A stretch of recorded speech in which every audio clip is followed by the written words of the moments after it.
and she's going to talk about geometric flows. So, yeah, I think it's for you.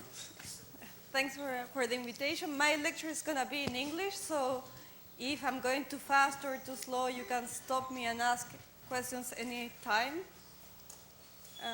And yeah, so the topic is geometric flows, but I'm mostly going to talk about mean curvature flow. And I'm going to start introducing what I will understand by a geometric flow and try to go over features that are common to mean curvature flow and other geometric flows through the lectures. So let me start by trying to say what I will mean by a geometric flow.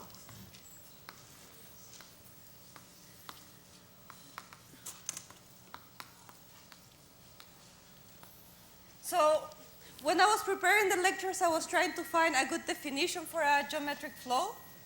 So the first thing I did is Google it, of course. And on Wikipedia, what they define as a geometric flow is the following. So let me start by that, because I don't know if you do that, but that's sort of the first thing I do when I'm trying to find a definition that I don't know or not so sure what people would mean about that. So what they say is the following. It's a geometric flow is the gradient flow. It's the gradient flow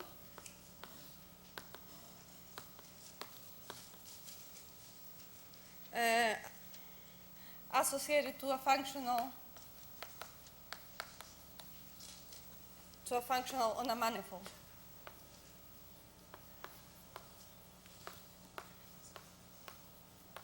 Let me give you a couple of examples, and let me tell you why I don't like the definition very much and what I will really understand by a geometric flow.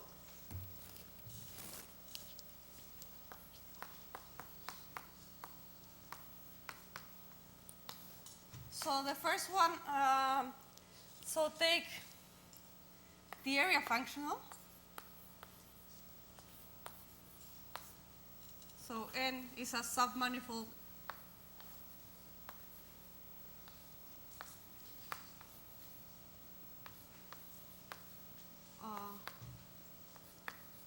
N. So here, of course, K has to be smaller than N.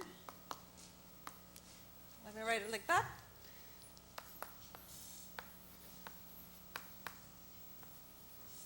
And then you take the first variation of area.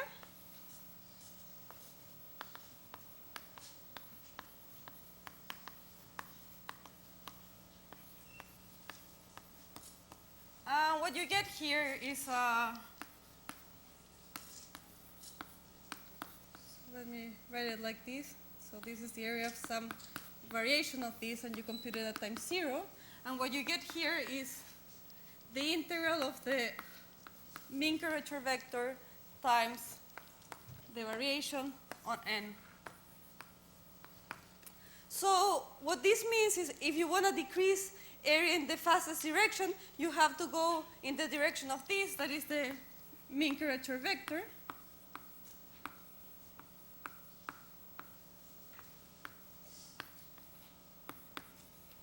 So the geometric flow that I will be talking about here is you take your surface N, you take some parametrization of the surface.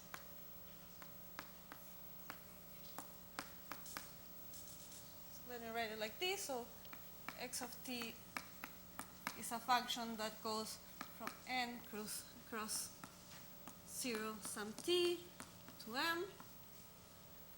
And I'm going to take here, well, the mean curvature vector. So if codimension is 1,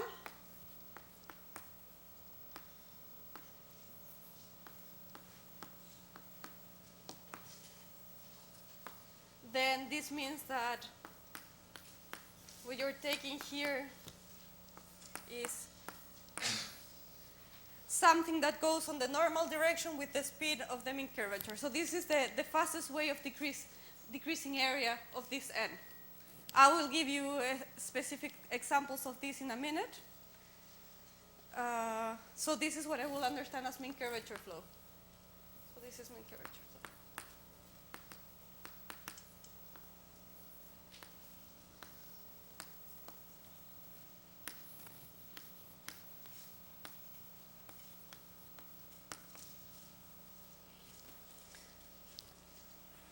And I will give you examples of this, but basically what this flow is trying to do is you take a manifold that is inside another manifold and try to find try to decrease the area in the fastest direction that is possible.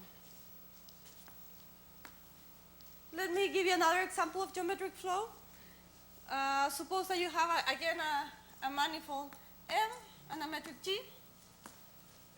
And then what I'm going to try to do is change the metric. Here what I'm doing is trying to change the way I embed the manifold N in M. And here what I'm going to try to do is try to change the metric in the following way. So take the following energy. So to each metric I can associate scalar curvature. So this is a scalar curvature.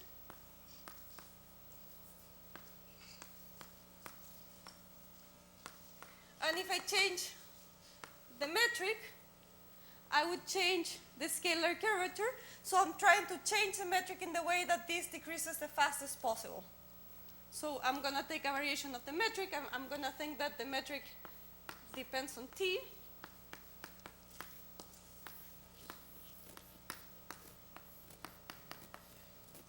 And see what happens here.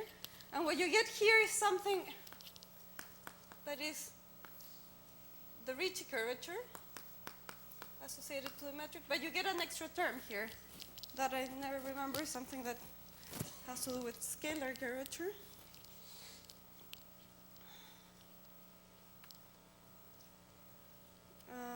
Yeah, you get 1/2, probably you get a sign here, and Jij, Xij, and just. So the gradient flow associated to this would be to take the metric. I'll hold this. So the gradient flow then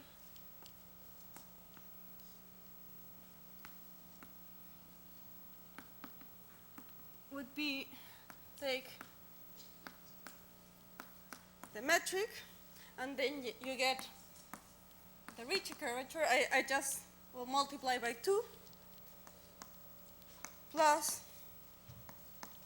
R times G.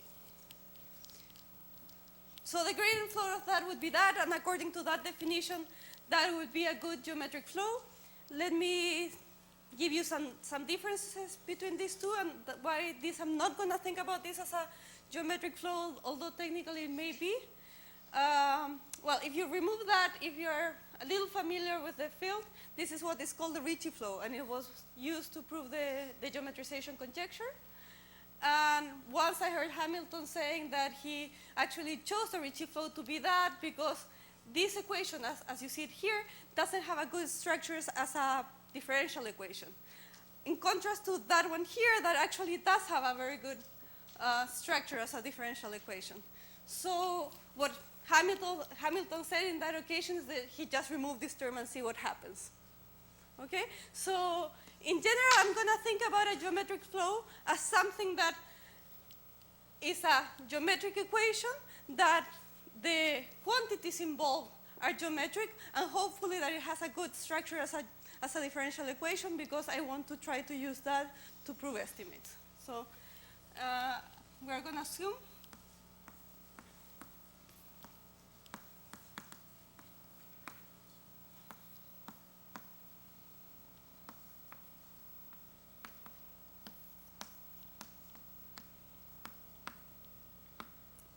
geometric flow is a differential equation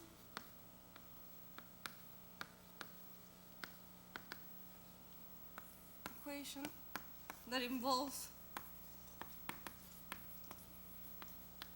geometric quantities that can be extrinsic, like in the first case, so how I can embed a manifold into another manifold, or intrinsic, like in this case.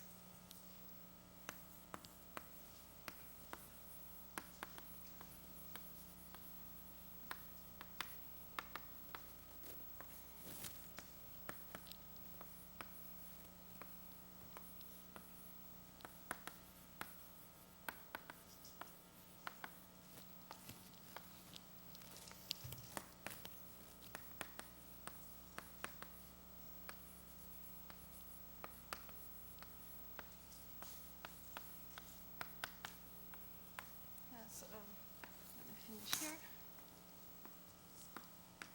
Of course, good is a relative term, but let me just be vague for that. In general, extrinsic flows and intrinsic flows have some features in common, but many of them are not common. So since I'm going to talk about mean curvature flow, I will be mostly speaking about things that are natural for extrinsic flows and not so much for intrinsic flows. But I'll try to comment on characteristics that are common to both when the time comes. So now this is sort of my introduction here, and I'll try to focus on mean curvature flow. In the notes that I prepare, there you have some other examples of geometric flows, but I'm not going to comment on them at this time. So I'm just going to talk about mean curvature flow.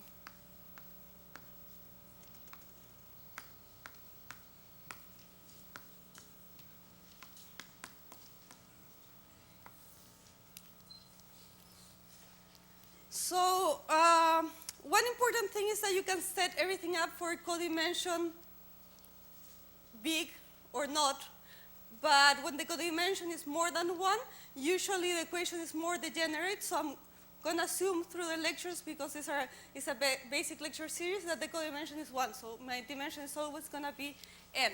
And because I don't want to worry too much about the ambient geometry, I'm going to assume that this is Rn plus 1. So you can set up many of the things that I'm going to say for codimension bigger, but I'm not going to talk about that. And I'll try to comment some things that would not work for codimension bigger. So I'm always going to assume that this is Rn plus 1, and I'm going to assume that the codimension is always 1.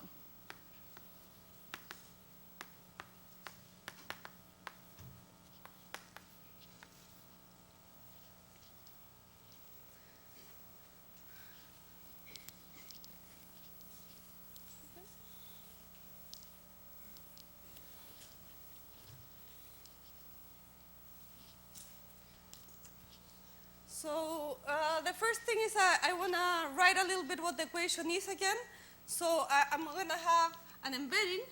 I think in the notes I call it f and not x, so I'll try to call it f here, just to be consistent with that. So I'm going to take f that goes from certain manifold n, cross 0t, into Rn plus 1. And my equation is going to be then that df dt is equal to minus h dot nu. This is the outward pointing normal if I'm in something that is convex.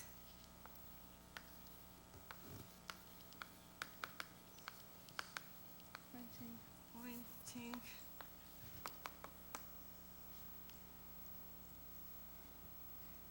If we are at a convex point.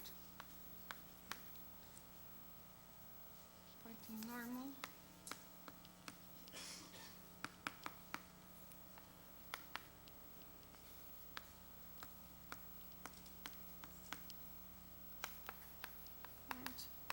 And this is the mean curvature. And it's possible, it's not hard to compute that this in fact is the same as computing the Laplace-Beltrami operator on nt of the vector f. So in some sense, this is like a heat equation, but with a Laplace operator that is changing in time. So it's actually quasi-nonlinear.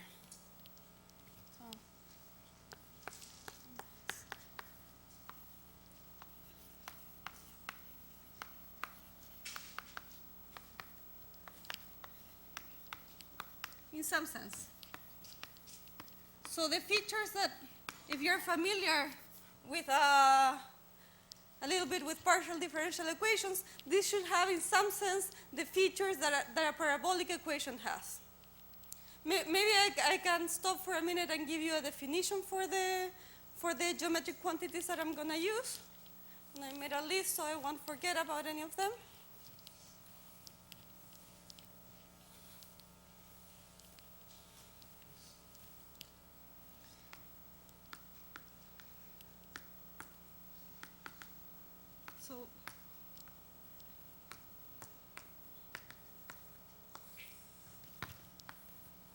well, first we have the metric, of course, that I'm going to compute like this.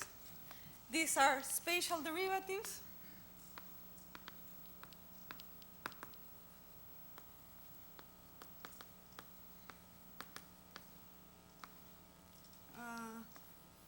So Gij is going to be the inverse of this metric. The second fundamental form is going to be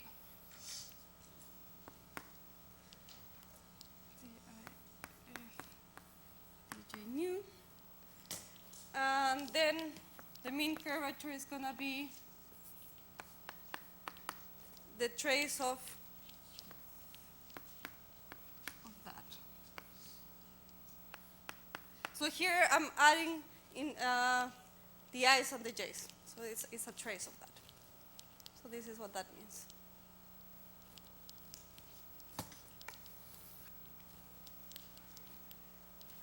And let me compute a couple of examples so we can understand a little bit better what we're talking about here.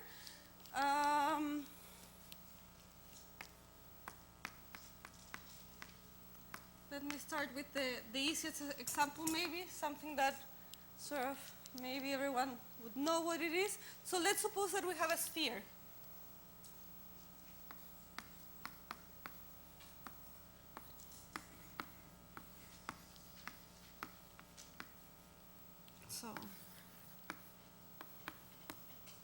So the mean curvature of a sphere, maybe let me make it a bit bigger, the sphere.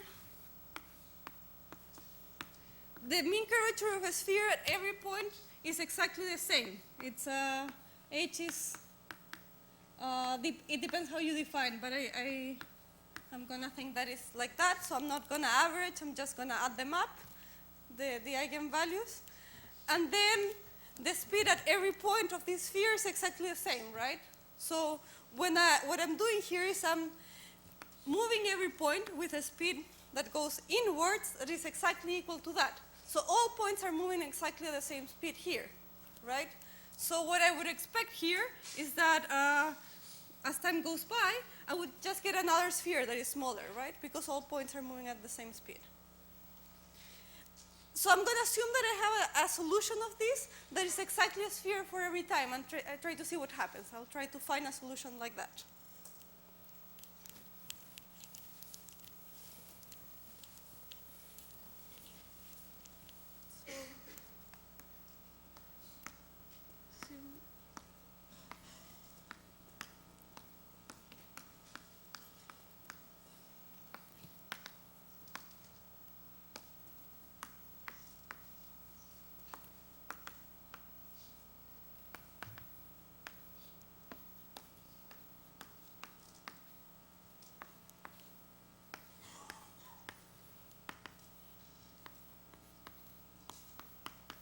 So I can write, basically I can parameterize this as RT, and this is a vector on the unit sphere.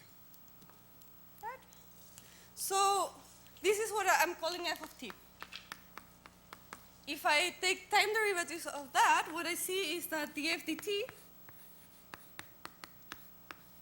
is r prime of t times omega, and I want this to be exactly equal to the mean curvature of this sphere, that is n over r,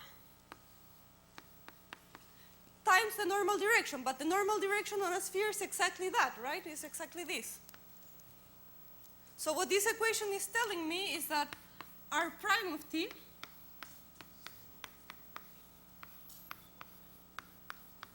is n over r of t.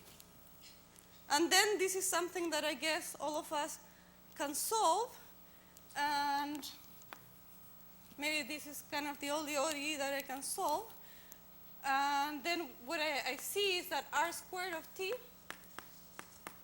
is something like, there's a sign here that I'm missing because this is not moving inwards, and I'm missing a minus sign here.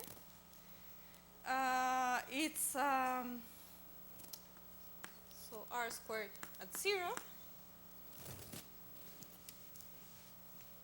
minus 2 and t. Or the same thing is something that is like that. So what I see from this computation is that I have a sphere for all times. At least I found one solution that looks like this. There is a sphere for all times with this radius. And at some point, the sphere, at some finite time, the sphere becomes a point. So what I see here is, maybe I can draw it again.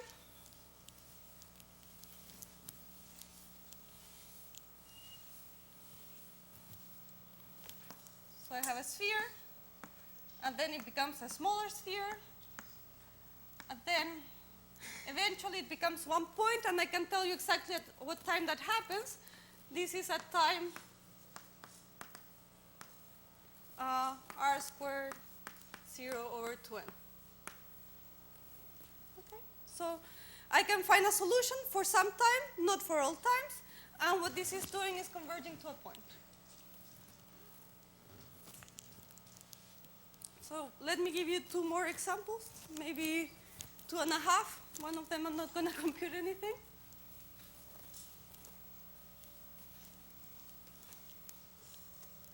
This I'm not going to compute it, but I'll give you an idea of what happens. Suppose now that I take a cylinder. Then this is flat on this direction, but it has a curvature in that direction. So the normal is pointing that way.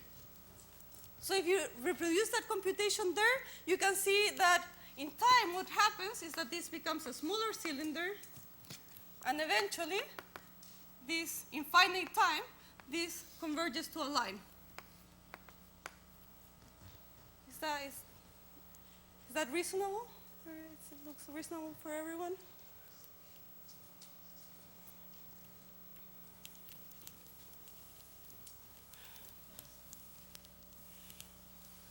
So maybe a third example.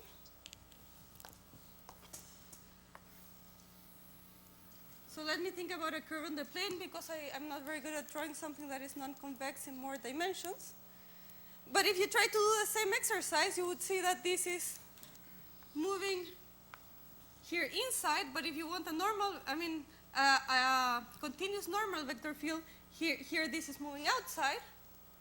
So a theorem that we're going to prove maybe on Wednesday is that this is, as you see, the convex parts are trying to push outside, inside, and the concave parts outside. So what this is trying to do is sort of becoming convex. It's sort of trying to become more like a circle. So actually, in finite time, this is going to look a little bit more like this, and eventually, it's going to look like not like a sphere, but something that is closer and closer to a sphere. And as in some finite time, it's actually going to look more and more round, and it's going to converge to a point. This is what that is doing. And let me give you just like a final example that I'm not going to compute. You also have a solution that is a translating solution. So this is called the Grim Reaper. So the curve, this is a curve that can be parameterized as y of t plus t times y of xt. Y of x, sorry, 0, 1, and y of x given by minus log of the cosine of x. So this is a solution that it's something like that is defined only between minus pi and pi, like defined like that over 2, and it's moving on time. And this exists for all times.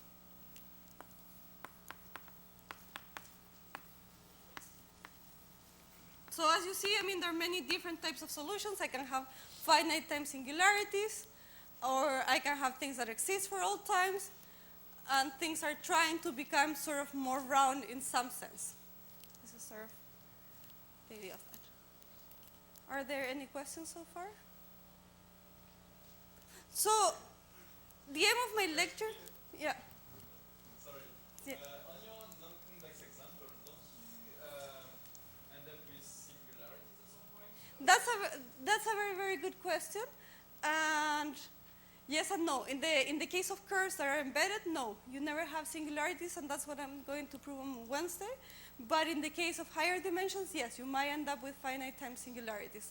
And tomorrow, I think I'm going to give you an example where that happens, that you have a singularity before finite time, and it's not a point singularity.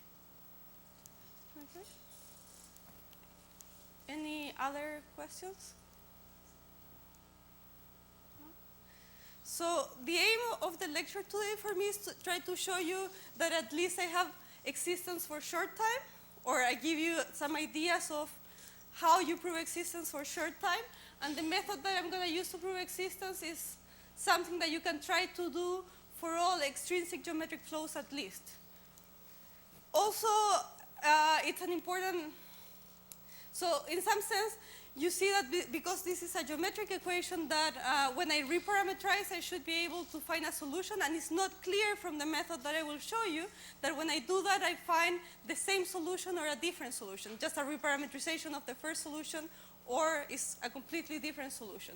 So what I'm going to do now is just try to show you short-time existence, and I'm going to talk tomorrow about why this solution is actually unique in some sense, or when is the solution unique. Because it's not, actually it's not always unique.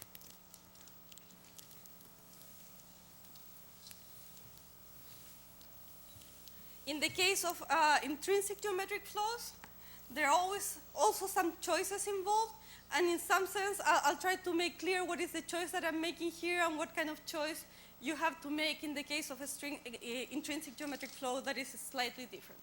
So what I'm going to talk about is short-time existence.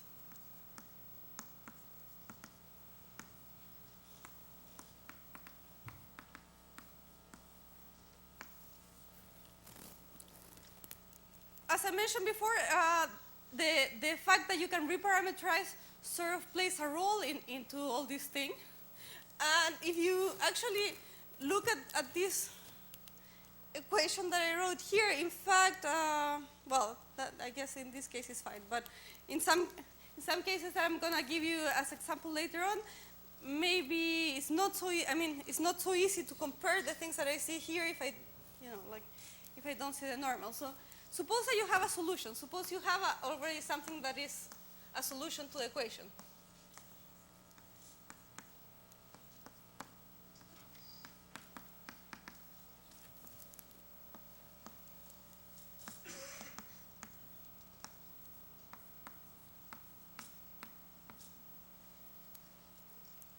And I have some parameterization. I'm just going to use omega because I was using omega before.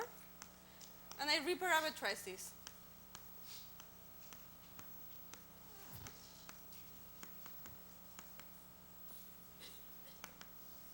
So what I'm going to do is I'm going to assume that I take here some function of phi that depends on omega, but I can choose to have a reparameterization that for every time is different, right? I could do that in principle. And geometrically, this is the same object as that. So I could do that in principle. Let me see what equation this satisfies. Let me see at least if this is still a solution to the equation. So I'm going to call this f tilde of omega t.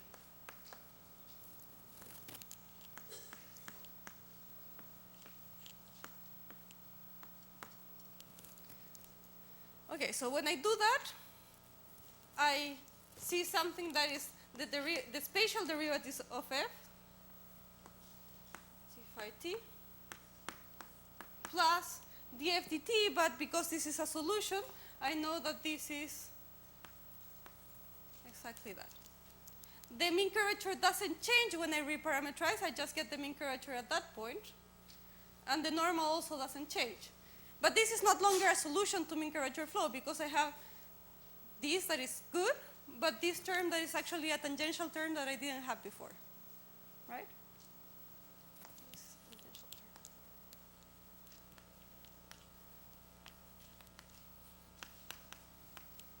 term. And what the first thing that I will need to prove before doing proving existence is basically what happens when I reparameterize. What the theorem says is that actually all these tangential terms, that may appear are due to reparametrization. So every time that I have a tangential term, I can basically reparameterize and go back to my original equation. So the first lemma.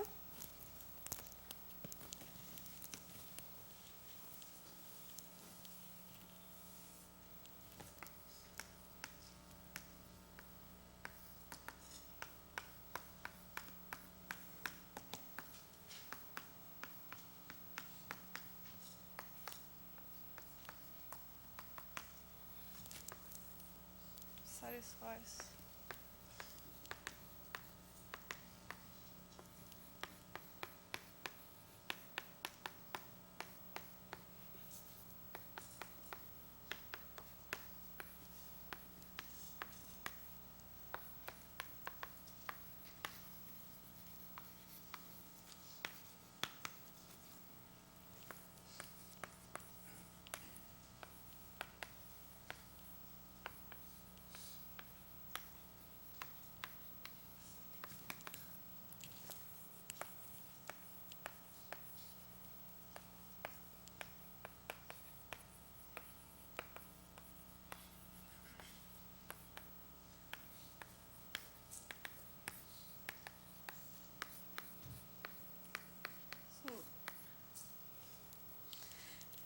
and let me tell you a little bit why I want to prove this. In some sense, when I do this, I'm sort of seeing that my equation is not so good in the sense that I have a degree of freedom that is adding some tangential term here.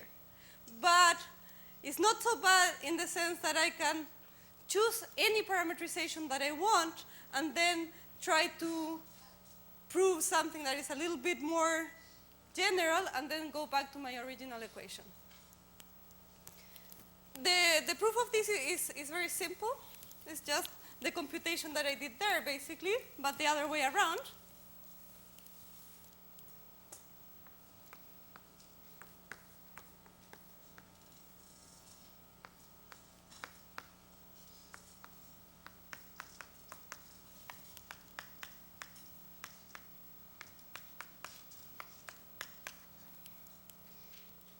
And take derivatives of that. It's going to be h tilde dot new plus some x plus df d5t. So what I want to do here is choose this thing such that I have a cancellation here. So choose d phi of t, and if I want these things to cancel, I want to choose it like df to the minus 1 at x with a negative sign. And because I want to have my original surface at time 0, I'll say that phi at time 0 is exactly the identity.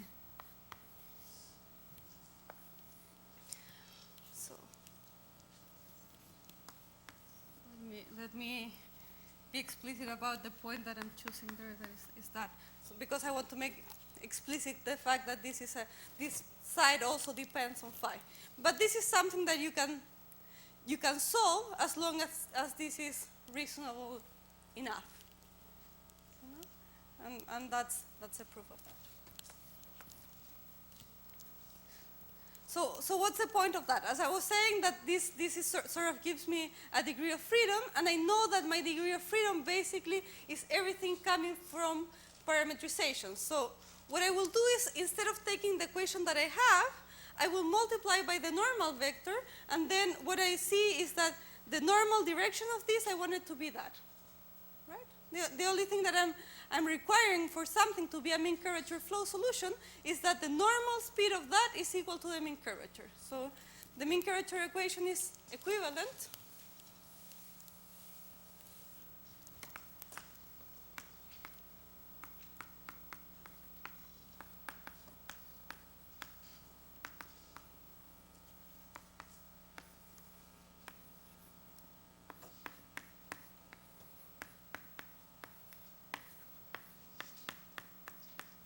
So of course, when I write it in this way, I may have some tangential terms here, but because of my theorem before, it doesn't matter, because if I have a tangential term, then I can reparameterize and go back to my original equation. Is that the time? Okay. So the way I'm going to try to prove existence is the following. I will have an initial surface that I will assume is smooth. So, proof of existence.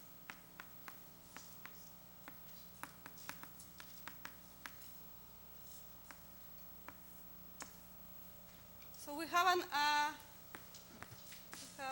an initial surface that is smooth.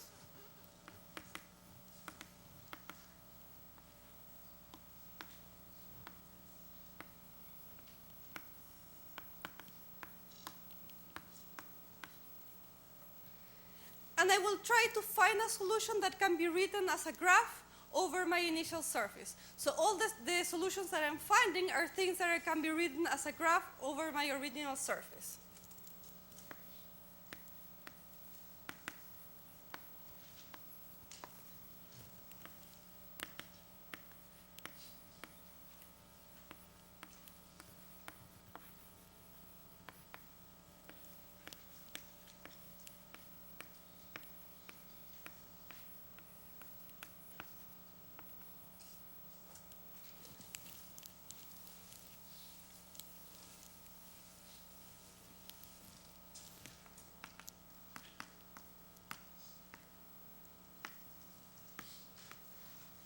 So I'm thinking that f of omega t is f of omega 0 plus some function times the normal. Let me explain a little bit why this is a simplification, or this could be a simplification. One of the things about my original equation is that it's actually not an equation, but a system of equations, right? Because the x dt or the f dt has many components. So what I'm trying to do here is solve a system of equations. And by this simplification, what I'm trying to do is reduce the problem to something that is just one function. So this is the first thing. And then the next step is to see the structure of the equation and try to see that this satisfies something that is a little bit more into the known world, something that satisfies an equation that is a bit more known than the other equations. So let me try to compute the quantities here.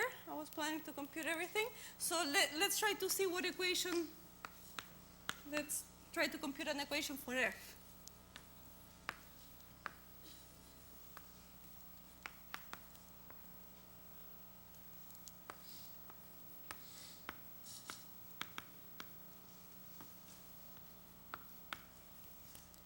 So the first thing I need to do is try to compute the time derivative. That part is going to be easy. The f dt is going to be, so this is something that doesn't depend on time. So it's just going to be the f dt times nu.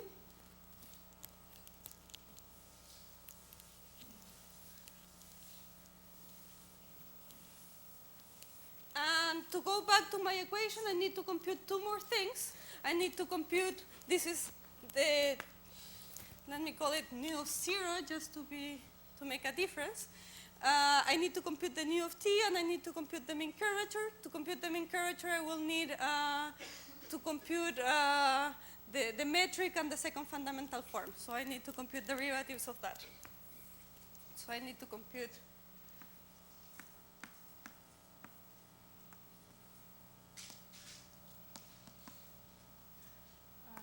Gij, probably Gij, h, and nu of t.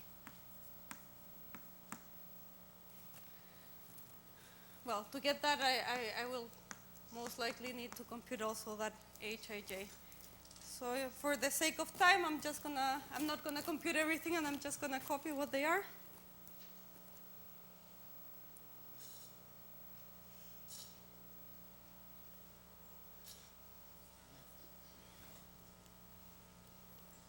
Okay, so the Gij is, as I said before, di of f dot dj of f.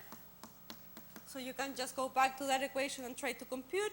In terms, you will get a term that depends on the metric on the original surface and something here. And what you get exactly is gij at time 0 minus 2f hij at time 0 plus di of f dj of f plus f squared di of nu at 0 and dj of nu at 0. Not very complicated computation.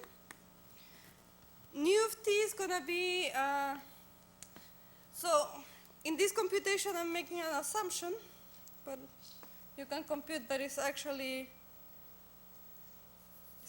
this, the I of f, jij, dj of f at 0, let's say.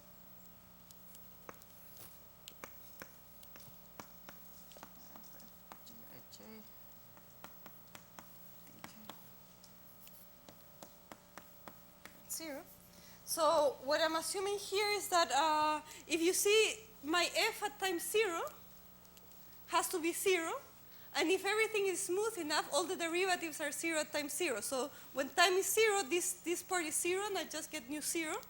And what I'm thinking here is that if the time is small enough, and this is continuous, then this is something that is not 0, that is never 0. At least for short times, this should not be 0.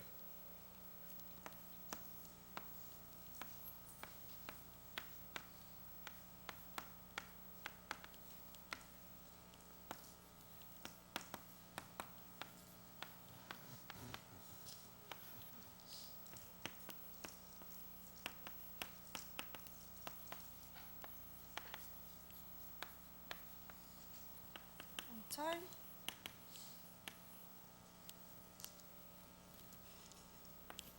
And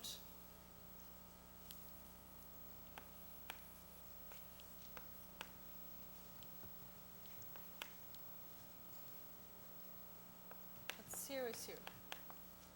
But it's a reasonable assumption if I have a solution that is smooth there.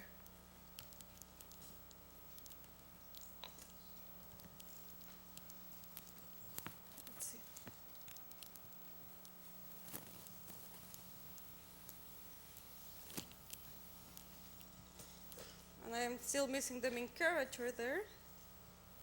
That's also something that you can compute explicitly, but okay. Maybe I should write exactly what you get.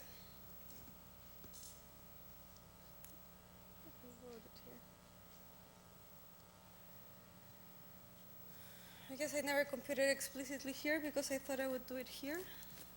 Sorry. So what you get when you compute the mean curvature, and this can be, all these terms can be made explicit, although I didn't write them here, maybe I should add them here. It's exactly this. So it's nu of 0 dot nu of t times the Laplacian, and this is the important part. And then I have another term here that in the notes I just wrote as Pij. So this is the Hij, I guess what I'm writing here. Or what I don't know what I'm writing here. So I guess in the notes I call this Q.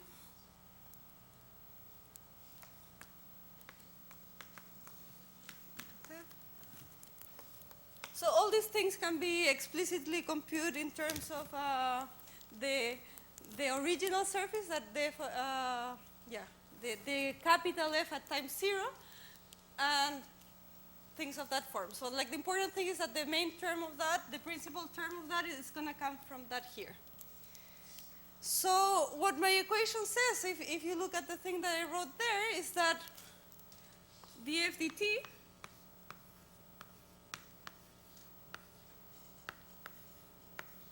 so this is my df dt dot nu of t is going to be equal to mu 0 dot mu at t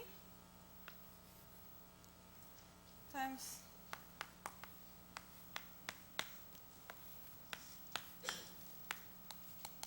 gradient of f. And I also know that f at time 0 is just 0.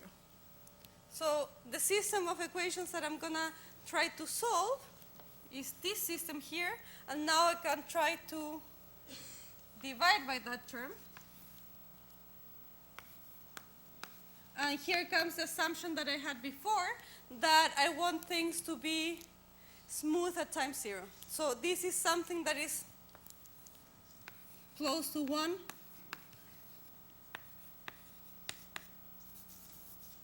for small times.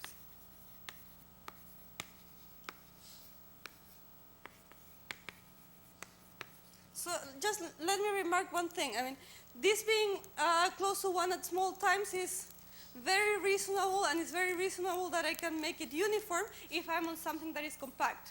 If I am on a surface that is non-compact, then the story is a little bit different, because I want to make this uniformly close to 1 in some sense. Okay? So everything that I'm saying here, I'm assuming that the surface is compact, and if it's non-compact, you have to work a little bit more to make this work. And if, in fact, if it's not compact, then also, usually to prove existence of a PDE, you need to know something about the behavior at infinity. Okay? So here we're assuming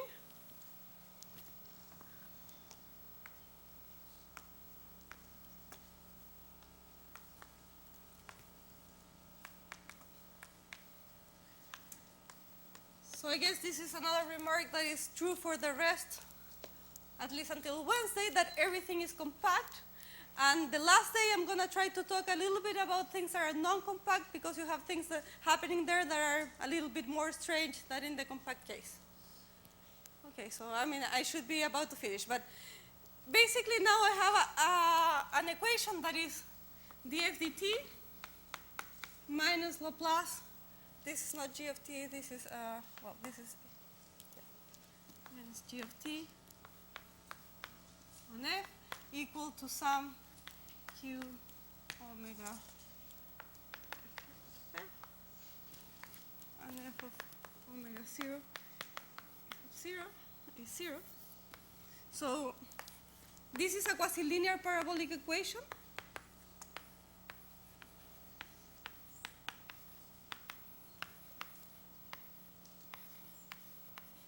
And there is theory for this. This is quasi-linear because I'm not, because I have this term here that is non-linear, and also some of the coefficients here depend on derivatives of f. But in fact, I mean, for things like this, there is sort of a standard method to prove existence that I'm not going to go over here. I'm just going to give you an idea.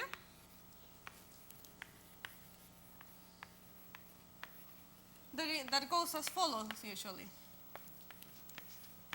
So what you want to do first is study the linearization of this and try to get a priori estimates. So try to find estimates for f and for the derivatives in case the solution exists.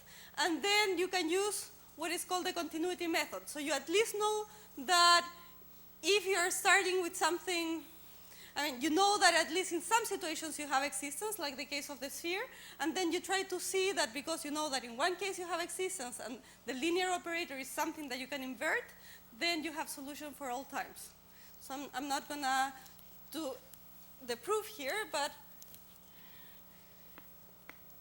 the idea here is to find a priori estimates.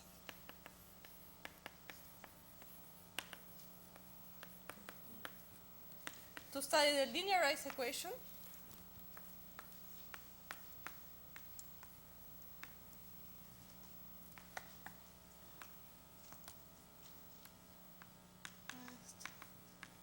Equation, and then what you basically use is the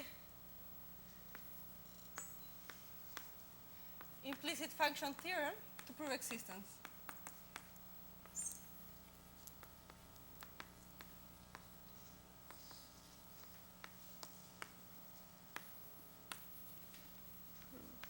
Existence. And as you see, the method is quite general for all geometric flows that are extrinsic, with the difference that the equation that you're going to get here is different for each extrinsic flow. So in general, if you have an extrinsic geometric flow that you can associate with to an equation that has some structure, that somehow you have methods to prove existence, then exactly the same method is going to work. Okay? And finally, in the case of intrinsic geometric flows, of course you cannot do this, you cannot write things as a graph, but also you have to make some choices. In some sense, the choice of parametrization that I chose is to say that this is written as a graph over the initial surface. In the case of Ricci Flow or other intrinsic geometric flows, the Yamabe flow or whatever, you need to make a choice of parametrization in some sense. What you do is try to fix a gauge, to fix a parametrization that gives you a structure that is something that you know how to work with. And, well, tomorrow what I'm going to do is try to finish this by trying to talk about uniqueness, although it's going to take me a little bit longer to get to the uniqueness. But that's the plan for now.